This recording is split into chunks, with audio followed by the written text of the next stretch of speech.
내가 평생 모은 100억 원짜리 건물이 내 손을 떠난 그날, 나는 아직 몰랐다. 이것이 모든 불행의 시작이라는 것을. 차가운 대리석 바닥 위에서 맨발로 서 있던 그 순간이 아직도 생생하다. 등기부등본을 들고 있던 내 손이 미세하게 떨리고 있었다는 것도, 아들 명의로 바뀐 그 서류를 보며 나는 뿌듯함과 동시에 알 수 없는 불안감을 느꼈다. 어머니, 정말 고맙습니다. 아들이 그렇게 말했을 때 나는 그저 웃었다.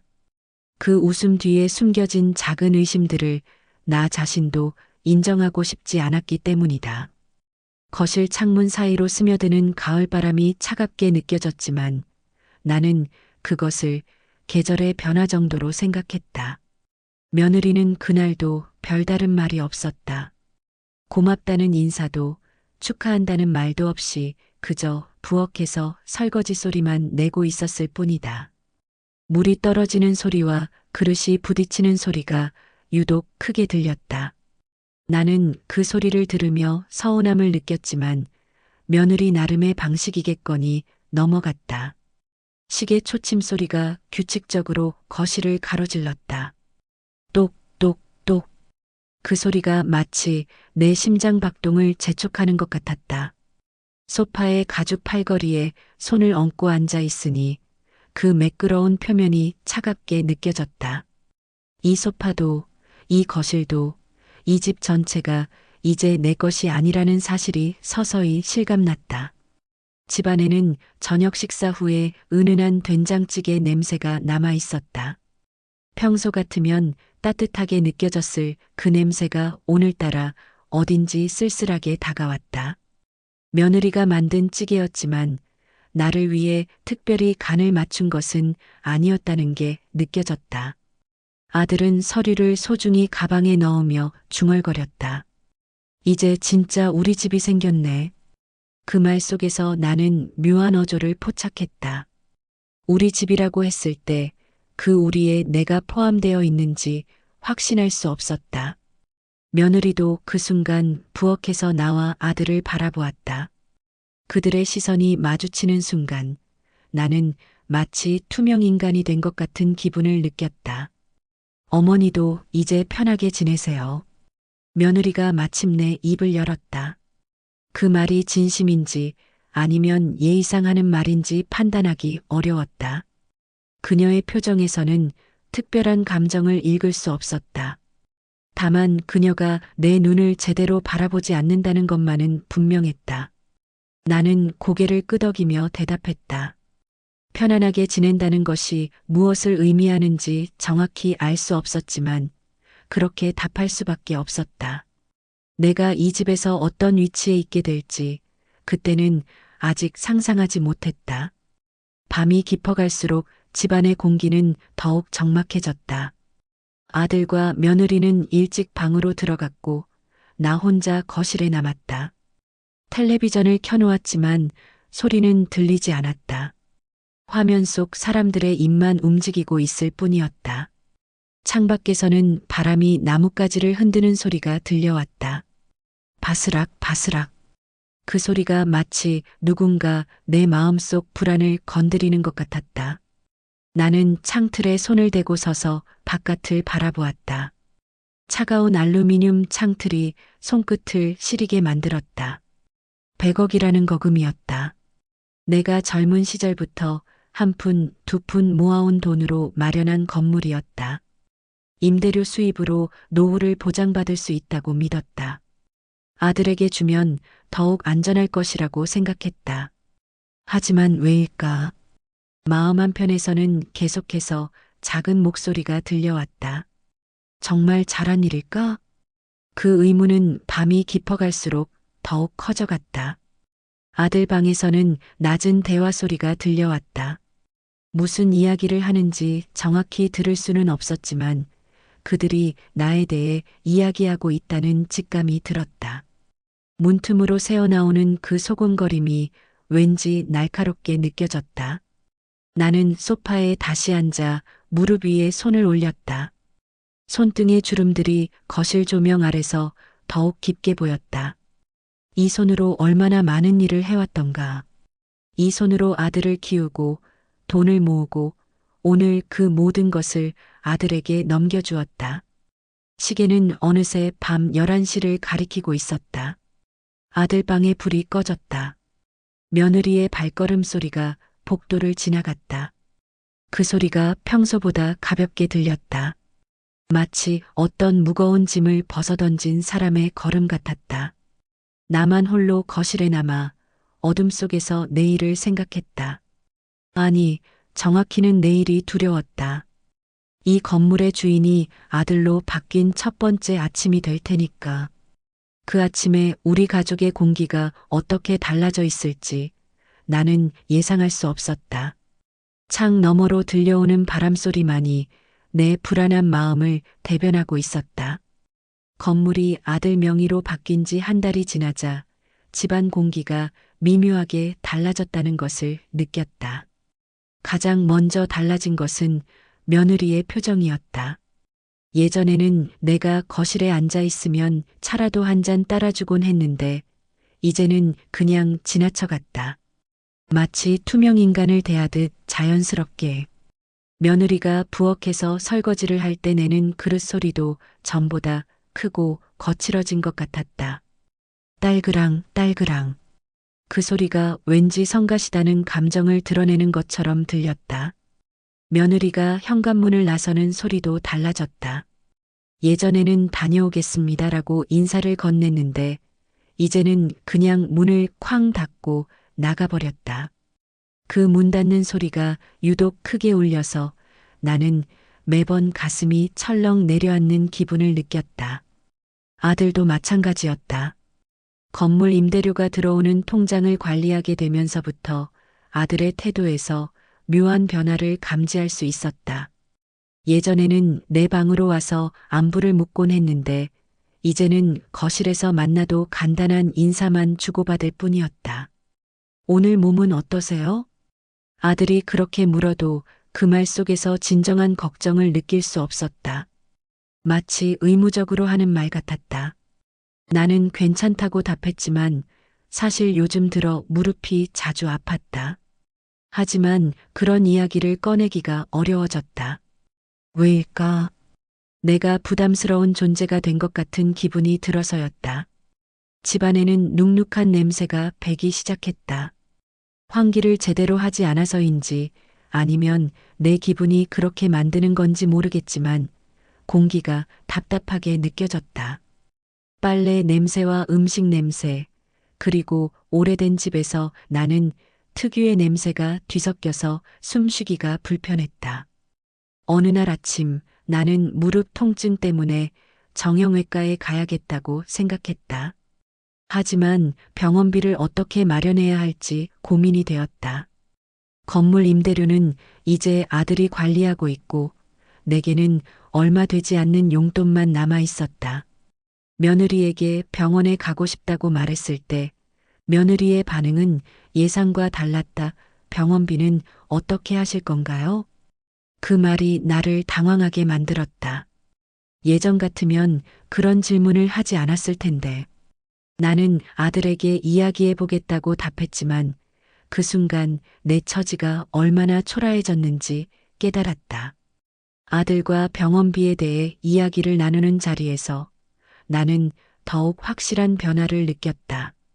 아들이 건네준 돈봉투의 두께가 예전과 달랐다. 손으로 만져보니 얇은 지폐 몇 장이 전부였다. 일단 이걸로 해결해 보세요. 부족하면 나중에 더 드릴게요. 아들이 그렇게 말했지만 그 나중에가 언제일지 확신할 수 없었다. 내 손이 미세하게 떨리는 것을 느끼며 봉투를 받았다.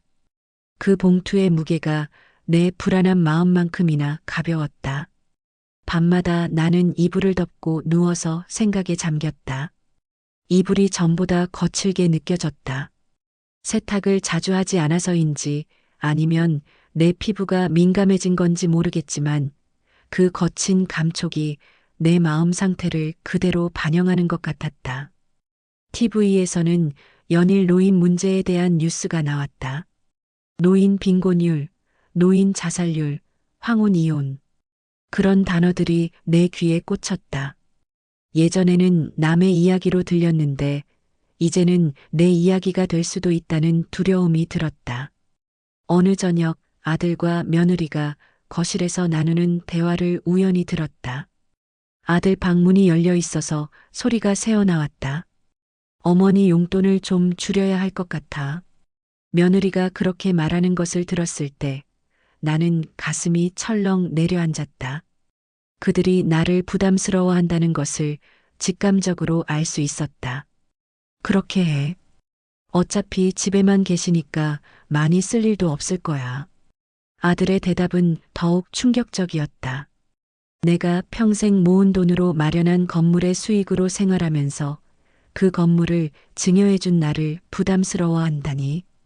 그날 밤 나는 잠을 이룰 수 없었다. 베개에 머리를 대고 누워 있으면서 건물을 증여할 때 효도계약서라도 써둘 걸 하는 후회가 밀려왔다. 그 당시에는 그런 것이 필요 없다고 생각했다. 내 아들이 어떻게 나를 홀대할 리 있겠느냐고 믿었다. 하지만 현실은 달랐다. 법적으로는 아들이 건물의 완전한 소유자가 되었고 나는 그저 그의 집에 얹혀 사는 신세가 되어버렸다. 노인 관련 뉴스에서 자주 나오는 이야기들이 내 상황과 겹쳐 보였다. 며느리가 약국에서 사온 소화제 냄새가 집안에 배었다. 그 약 냄새를 맡으며 나는 내 건강마저 그들에게 부담이 될까봐 걱정했다. 아픈 곳이 있어도 쉽게 말하기 어려워진 상황이 답답했다. 발걸음 소리도 달라졌다. 며느리가 집안을 돌아다니는 소리가 전보다 빨라졌다. 마치 나와 마주치기 싫어하는 것처럼. 아들도 집에 들어오면 빠르게 자기 방으로 들어가 버렸다. 가족이 한 공간에 있어도 각자 따로 노는 느낌이었다. 이런 상황에서 나는 점점 더 작아졌다. 거실에 앉아 있기도 눈치가 보이고 부엌에서 뭔가를 꺼내 먹기도 조심스러웠다. 내 집인 것 같으면서도 내 집이 아닌 이상한 기분이 들었다. 그러던 어느 날 서랍 정리를 하다가 건물 매매 계약서를 발견했다. 그 두꺼운 서류를 손으로 만지면서 내가 얼마나 성급했는지 깨달았다. 변호사 사무실에 가서 효도 계약서나 부양 계약서 같은 것을 작성했더라면 지금 같은 상황은 피할 수 있었을 텐데. 계약서의 마지막 장을 넘기면서 내 서명이 적힌 부분을 바라봤다. 그때의 나는 얼마나 순진했던가. 아들과 며느리가 나를 평생 모실 것이라고, 건물 수익으로 우리 모두가 행복하게 살 수 있을 것이라고 믿었다. 하지만 현실은 그 믿음을 배신하고 있었다. 건물은 아들 것이 되었고 나는 그저 그들의 선의에 의존해서 살아가야 하는 처지가 되었다. 법적으로는 아무것도 보장받을 수 없는 상황이었다. 창문 너머로 들려오는 바람 소리를 들으며 나는 내가 저지른 실수의 크기를 가늠해 보려 했다. 100억 원짜리 건물을 아무런 조건 없이 증여한 것. 그 결정이 얼마나 어리석었는지 이제야 뼈저리게 느끼고 있었다. 효도 계약서를 쓰지 않았다는 후회가 마음을 짓눌렀다. 그 작은 서류 하나가 내 노후를 얼마나 다르게 만들 수 있었을 텐데. 그날 밤 집안에는 평소보다 조용한 긴장감이 맴돌고 있었다. 나는 침대에 누워 있었지만 잠이 오지 않았다. 무언가 불길한 기운을 느꼈기 때문이다. 시계 소리만이 어둠 속에서 규칙적으로 울려 퍼졌다. 똑똑똑. 그 소리가 내 심장 박동과 겹쳐져서 더욱 불안감을 증폭시켰다. 한밤중이 되자 거실에서 낮은 대화 소리가 들려왔다. 아들과 며느리의 목소리였다. 보통 때라면 그냥 지나쳤을 텐데 오늘 밤은 왠지 그들의 대화에 귀를 기울이게 되었다. 내 방문을 살짝 열고 복도로 나와보니 거실 불빛이 새어나오고 있었다. 내 발걸음 소리가 들릴까봐 조심스럽게 복도 끝으로 다가갔다. 거실과 복도 사이의 문틈 사이로 그들의 모습이 어렴풋이 보였다. 아들은 소파에 앉아 있었고 며느리는 그 옆에서 서류 같은 것을 들고 있었다. 며느리가 속삭이듯 말했다. 어머니 통장도 이제 정리해야 할 것 같아요.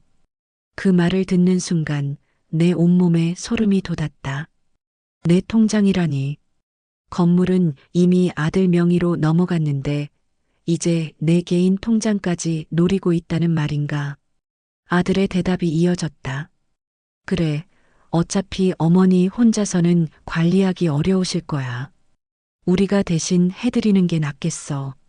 내 가슴이 쿵쾅거리기 시작했다.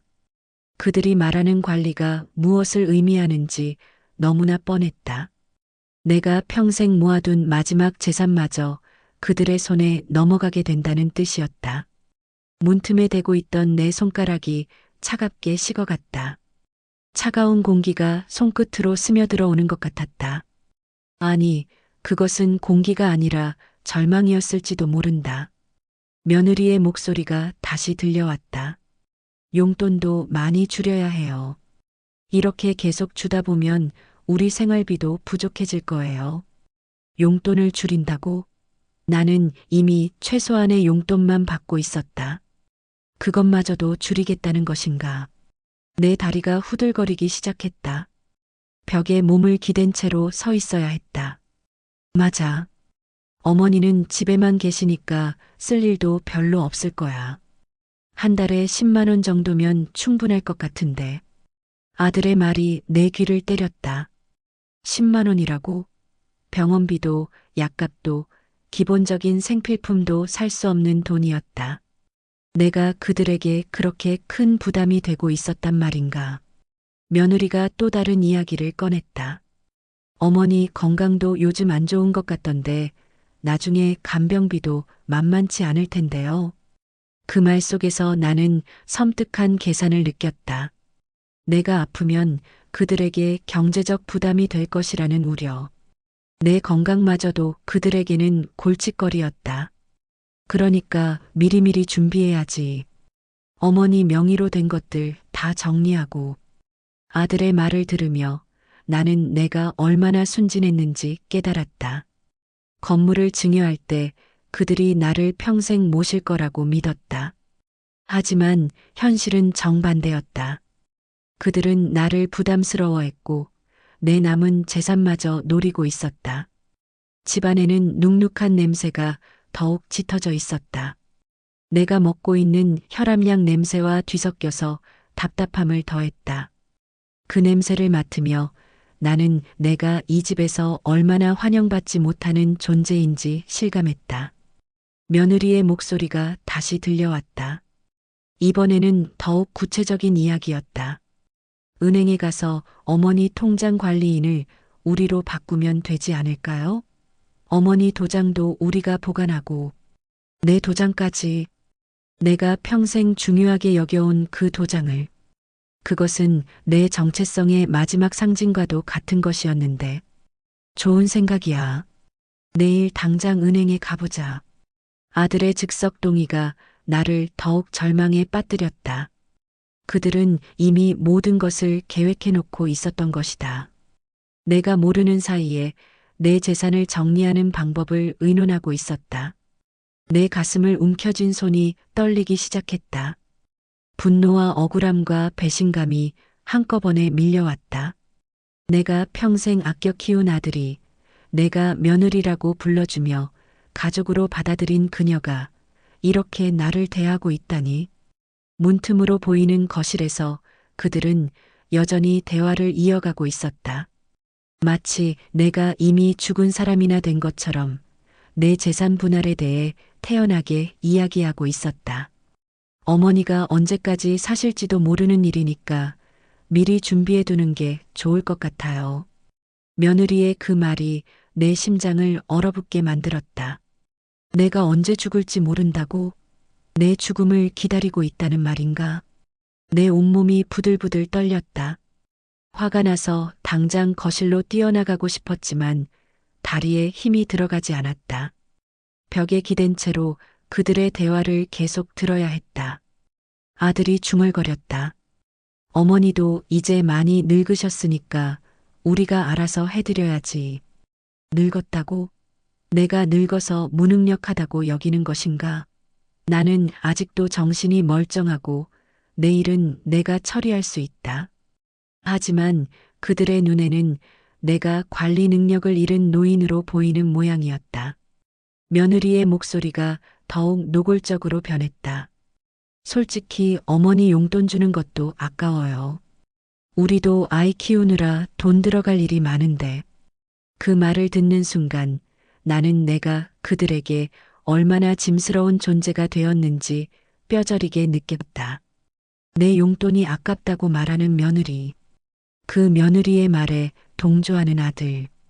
그러니까 어머니 건물 임대료도 꽤 많이 들어오는데 그걸로 충분하지 않나? 내 건물 임대료로 자신들이 살면서 나에게는 용돈조차 아까워한다는 것이었다. 이보다 더 억울한 일이 있을까? 내 심장이 터질 것 같았다. 가슴 깊숙한 곳에서 울분이 치밀어 올랐다. 내가 왜 이런 취급을 받아야 하는가? 내가 무슨 잘못을 했다고 이런 모욕을 당해야 하는가? 그들의 대화는 계속되었다. 내 귀에는 더 이상 구체적인 단어들이 들리지 않았다. 다만 내 존재 자체를 부정하는 그들의 차가운 음성만이 웅웅거렸다. 나는 조용히 내 방으로 돌아왔다. 침대에 앉아서 가슴을 쓸어내렸다. 내 손이 여전히 떨리고 있었다. 분노와 슬픔과 배신감이 뒤섞여서 숨쉬기조차 힘들었다. 건물을 아들에게 넘겨준 것이 얼마나 큰 실수였는지 이제야 완전히 깨달았다.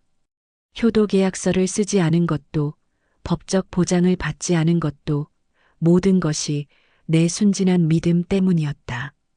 밤 공기가 더욱 차가워졌다. 창문 틈으로 들어오는 바람이 내 목덜미를 스쳤다. 그 차가운 감촉이 마치 죽음의 전령 같았다. 내가 정말로 그들에게는 빨리 사라져야 할 존재였던 것일까? 약 냄새가 더욱 진하게 느껴졌다. 내가 매일 먹고 있는 고혈압 약, 무릎 연골 주사. 그 모든 것이 그들에게는 부담일 뿐이었다. 나는 이불을 뒤집었었다.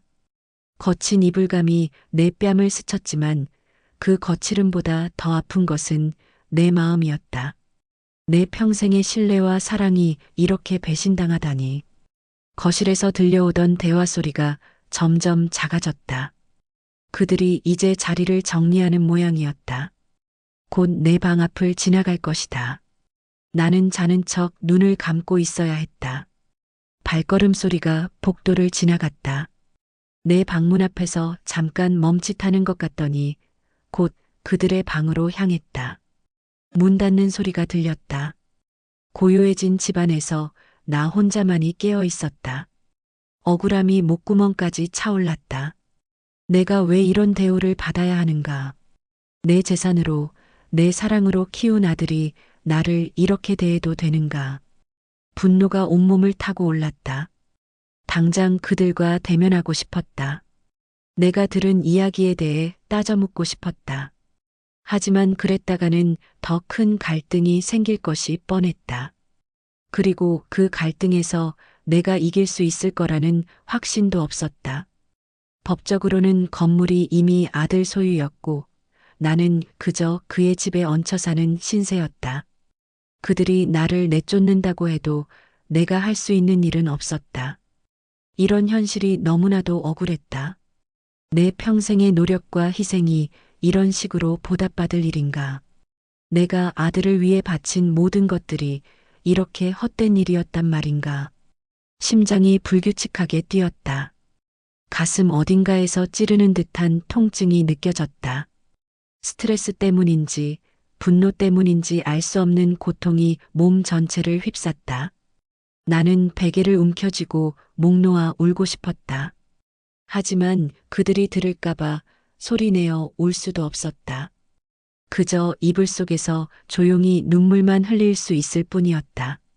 억울함이 분노로, 분노가 다시 절망으로 바뀌었다. 내 인생의 마지막이 이렇게 비참할 줄이야. 내가 무엇을 잘못했다고 이런 벌을 받아야 하는가. 그날 밤 나는 새벽까지 잠들지 못했다.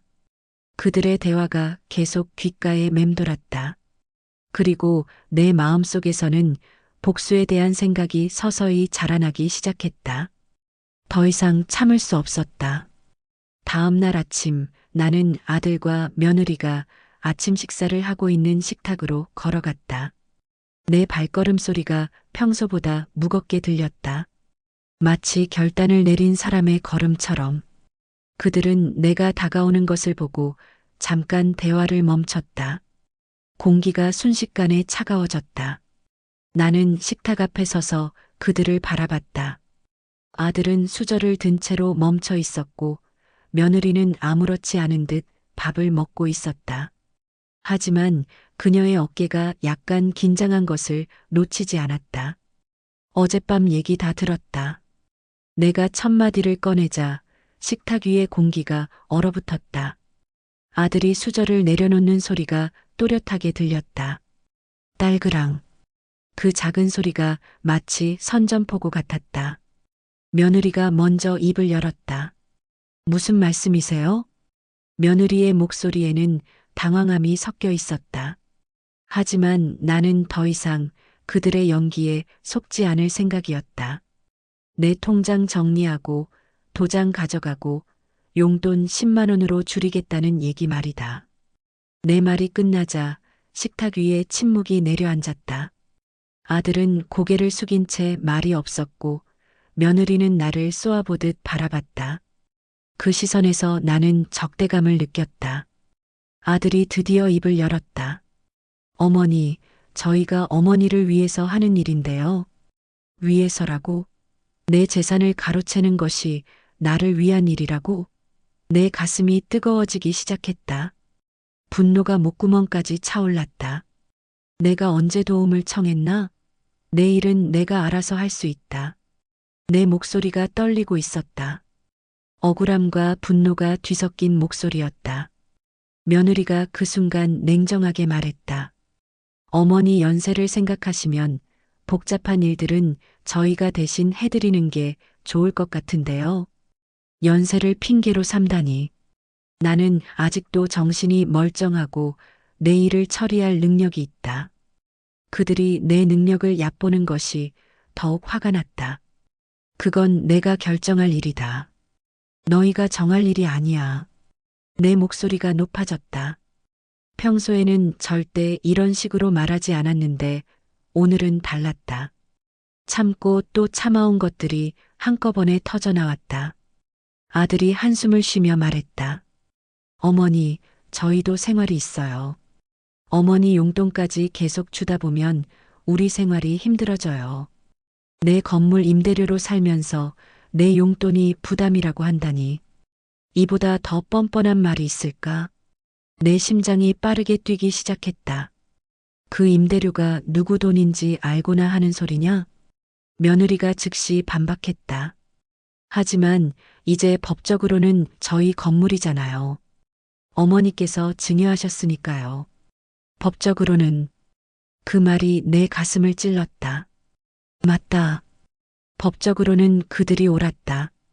내가 스스로 모든 권리를 포기한 것이다. 하지만 도덕적으로는 어떤가?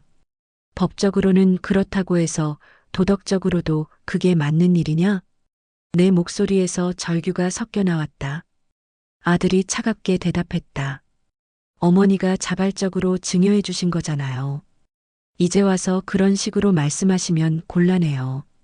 자발적이라고? 나는 그들이 나를 평생 모실 거라고 믿고 증여한 것이다. 하지만 그들은 그런 약속은 기억하지 않는 모양이었다. 나는 너희가 날 모실 거라고 믿고 준 거다. 그런데 이게 뭐냐? 며느리가 비웃듯 말했다. 모시고 있잖아요. 집도 제공하고 밥도 챙겨드리고 집을 제공한다고?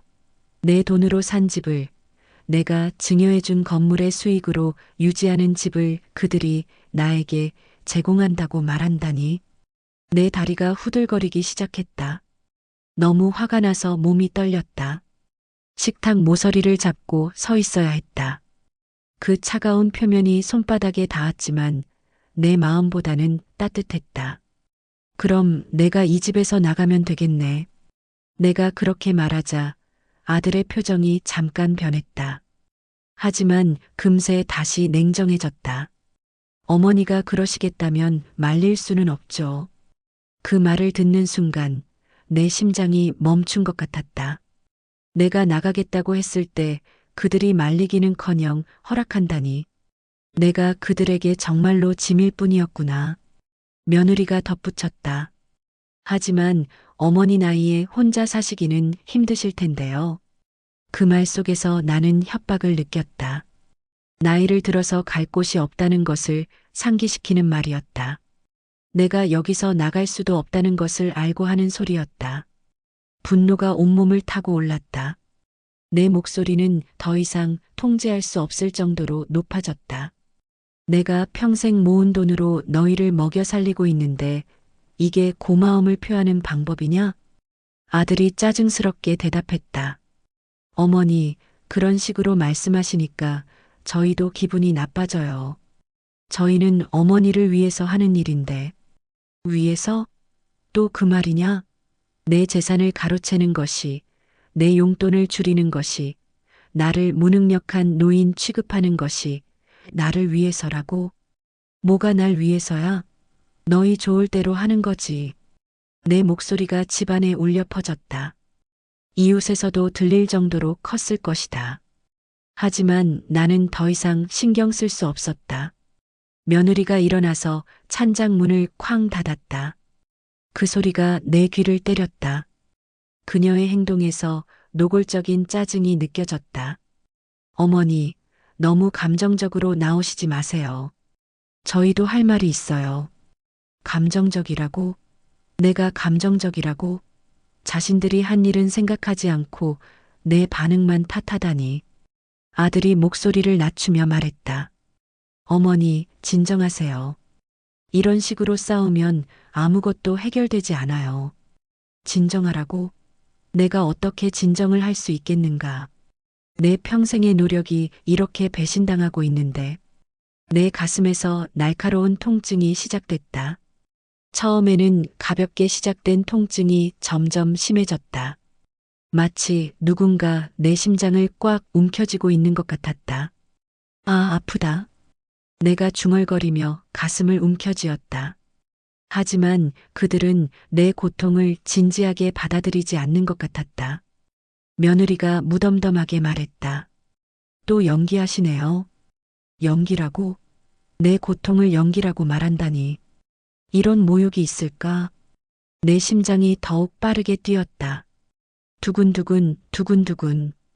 그 소리가 내 귀에서 요란하게 울렸다. 아들도 별로 걱정하는 기색이 없었다. 어머니, 그런 식으로 하시면 안 되죠.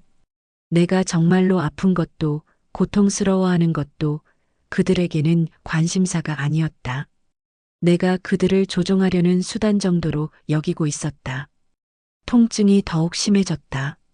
식은땀이 이마에 맺히기 시작했다. 숨쉬기가 어려워졌다. 이것은 연기가 아니었다. 정말로 심각한 통증이었다. 정말 아프다고. 내가 간신히 말했지만 그들의 반응은 여전히 차가웠다. 마치 내가 늑대 소년이 된 것처럼. 며느리가 한숨을 쉬며 말했다. 그럼 병원에 가시죠. 하지만 병원비는 어머니 용돈에서 빼야 해요. 병원비마저도 내 용돈에서 빼겠다고? 내 건물 수익으로 살면서 이런 인간들이 있을까? 내 다리에 힘이 빠지기 시작했다. 바닥이 흔들리는 것 같았다. 아니, 내가 흔들리고 있는 것이었다. 식탁에 몸을 기댔지만 그것만으로는 부족했다. 바닥에 차가운 타일이 내 손바닥에 닿았다. 언제 주저앉았는지도 모르게 나는 바닥에 앉아 있었다. 그 차가운 감촉이 내 온몸으로 전해졌다. 어머니, 그제야 아들이 놀란 듯 소리쳤다. 하지만 그의 목소리에서도 진정한 걱정보다는 당황함이 더 크게 느껴졌다. 며느리는 여전히 냉정했다. 또 이러시네. 병원에 갈까요? 또 이러신다고? 내가 자주 쓰러지기라도 한단 말인가? 내 고통을 그렇게 가볍게 여기다니. 내 시야가 흐려지기 시작했다. 가슴 통증은 더욱 심해졌다. 이대로 죽을 수도 있겠다는 생각이 들었다. 그리고 그 순간 내가 죽으면 그들이 기뻐할 것 같다는 끔찍한 생각이 스쳤다. 집안에는 내가 매일 먹는 혈압약 냄새가 배어 있었다. 그 냄새가 더욱 진하게 느껴졌다. 마치 죽음의 냄새 같았다. 아들이 마지못해 내 곁으로 와서 어깨를 잡았다. 어머니, 괜찮으세요? 하지만 그의 손길에서는 따뜻함이 느껴지지 않았다. 차가운 의무감만이 있을 뿐이었다. 내가 간신히 일어나려고 하자 며느리가 말했다. 어머니, 이런 식으로 하시면 저희도 힘들어요. 내가 쓰러진 것조차 그들에게는 부담이었다. 내 존재 자체가 그들에게는 짐이었다. 숨쉬기가 더욱 어려워졌다. 공기가 부족한 것 같았다. 아니, 이 집에 내가 숨쉴 공간이 없는 것 같았다. 이 집에서 나가야겠다. 내가 힘겹게 말했다. 이것은 협박이 아니었다. 진심이었다. 이런 모욕을 당하면서까지 여기서 살 수는 없었다. 아들과 며느리는 서로 눈빛을 주고받았다. 그들의 시선에서 나는 안도감을 읽었다. 내가 나가겠다고 하니까 오히려 반가워하는 것 같았다. 그 순간 나는 깨달았다. 내가 이 집에서 정말로 환영받지 못하는 존재라는 것을. 내 아들과 며느리에게 나는 더 이상 가족이 아니라 골칫거리일 뿐이라는 것을. 심장 통증이 절정에 달했다. 가슴을 움켜쥔 내 손이 격렬하게 떨렸다. 이 고통이 육체적인 것인지 정신적인 것인지 구분할 수 없었다. 며느리의 차가운 목소리가 들려왔다. 그게 좋을 것 같네요. 어머니도 저희도 편할 것 같아요. 그 말이 내 심장에 마지막 일격을 가했다. 편하다고? 내가 없어야 편하다고? 내가 이 가족에게 그런 존재였단 말인가? 절망이 분노를 삼켜버렸다. 이제 화낼 힘도 남아있지 않았다. 다만 깊은 절망만이 내 온몸을 감쌌다. 나는 바닥에 주저앉은 채로 내가 지은 이 집에서 쫓겨나야 할 운명을 받아들여야 했다. 내 평생의 노력과 사랑이 이런 결말을 맞이하게 될 줄은 꿈에도 몰랐다. 창문 너머로 들어오는 차가운 바람이 내 목덜미를 스쳤다. 그 바람이 마치 죽음의 전령처럼 느껴졌다. 나는 정말로 이 집을 떠나야 할 것 같았다. 갈 곳도 없이. 눈을 뜨니 내 방 천장이 보였다. 언제 이곳에 왔는지 기억이 나지 않았다.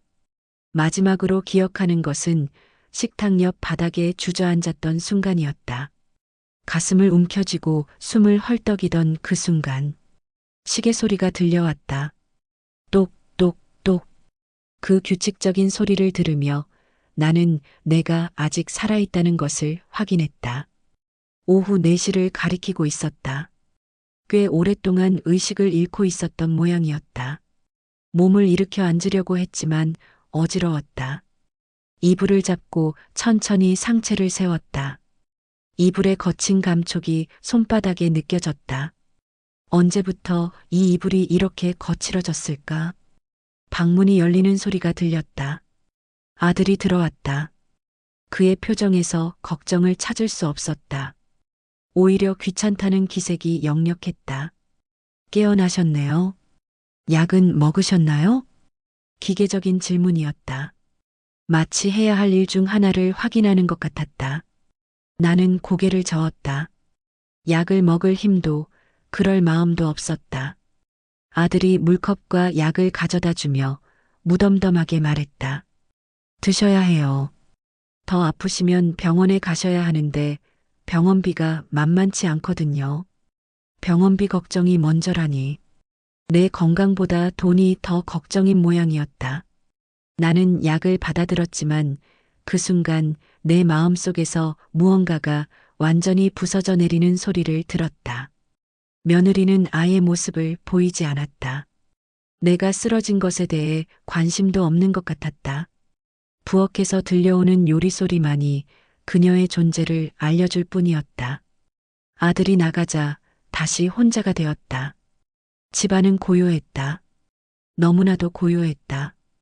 이 정적 속에서 나는 내가 얼마나 외로운 존재인지 깨달았다. 창밖으로 바람소리가 들려왔다. 바스락 바스락. 나뭇잎이 바람에 흔들리는 소리였다. 그 소리를 들으며 나는 문득 내 인생이 그 나뭇잎 같다는 생각이 들었다. 아무도 관심 두지 않는 곳에서 혼자 흔들리고 있는 약 냄새가 방 안에 배어 있었다. 내가 매일 먹는 혈압약, 무릎 연골 주사약. 그 냄새들이 나의 노화를 증명하고 있었다. 나는 이제 정말로 늙은 사람이 되어버렸다. 하지만 늙었다고 해서 인격까지 사라지는 것은 아니지 않은가.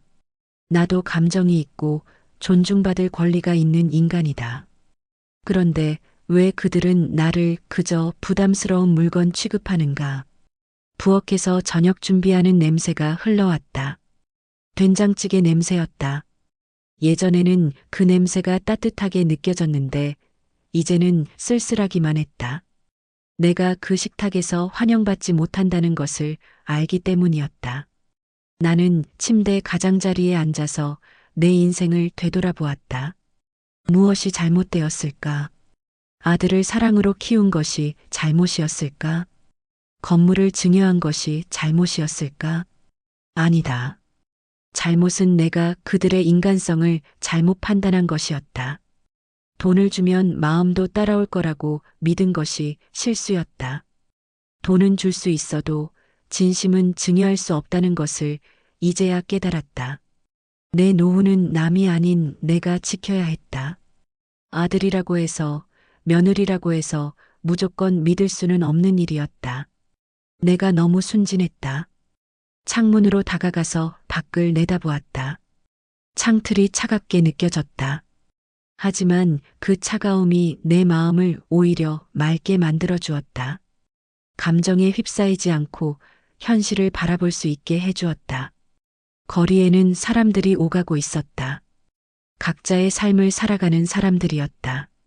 그들 중에도 나와 같은 처지에 있는 노인들이 있을 것이다. 자식에게 배신당한 부모들이 있을 것이다. 나만 이런 일을 당하는 것은 아니었다. 그 생각이 조금이나마 위로가 되었다. 세상에는 나보다 더 어려운 상황에 있는 사람들도 많을 것이다. 내가 지금까지 이렇게 살아온 것도 대단한 일이었다. 가난한 집안에서 태어나 혼자 힘으로 일어서서 아들을 키우고 건물까지 마련한 것. 그 자체가 성취였다. 비록 마지막이 이렇게 허무하게 되었지만 내가 살아온 시간들을 모두 부정할 필요는 없었다. 좋았던 순간들도 있었고 보람을 느꼈던 때도 있었다. 아들이 어렸을 때는 정말로 나를 사랑했다. 그때의 그 사랑이 가짜는 아니었을 것이다. 다만 시간이 지나면서 변한 것뿐이다. 사람의 마음이란 그렇게 변하기 쉬운 것이다. 나는 더 이상 그들에게 기대하지 않기로 했다. 기대가 있으니까 실망이 있는 것이다. 기대를 포기하면 마음이 편해질 것이다. 그렇다고 해서 이 집에서 나갈 수는 없었다. 나이가 많아서 혼자 살기는 어려웠고 갈 곳도 마땅치 않았다. 하지만 마음가짐은 달라질 수 있었다. 나는 이제 그들의 눈치를 보지 않을 것이다. 내가 원하는 대로 살 것이다. 내 용돈이 얼마든 내 통장을 그들이 관리하든 나는 나대로 살아갈 것이다. 중요한 것은 내 마음의 평화였다. 분노하고 억울해하는 것은 결국 내 몸만 상할 뿐이었다. 내 건강을 위해서라도 마음의 평정을 찾아야 했다. 창밖의 바람소리가 계속 들려왔다. 그 소리가 이제는 위로처럼 느껴졌다. 바람은 아무것도 바라지 않고 그저 불어갈 뿐이다. 나도 그런 바람처럼 살아가면 되는 것이었다. 시계 소리가 여전히 규칙적으로 울리고 있었다. 시간은 흘러가고 나도 그 시간과 함께 흘러가면 되는 것이었다. 억지로 붙잡으려 하지 말고. 나는 창가에 서서 마지막으로 내 마음에 다짐했다. 남은 인생이 얼마든 나는 나답게 살아갈 것이다. 남에게 의존하지 않고 남을 원망하지 않고 내 힘으로 내 마음을 지켜낼 것이다. 그것이 내가 내 자신에게 줄 수 있는 마지막 선물이었다. 돈도 집도 모두 잃었지만 내 마음만은 내가 지킬 수 있었다. 바람이 창문 틈으로 살짝 들어와 내 뺨을 스쳤다. 그 바람이 따뜻하게 느껴졌다. 봄이 오고 있는 것 같았다.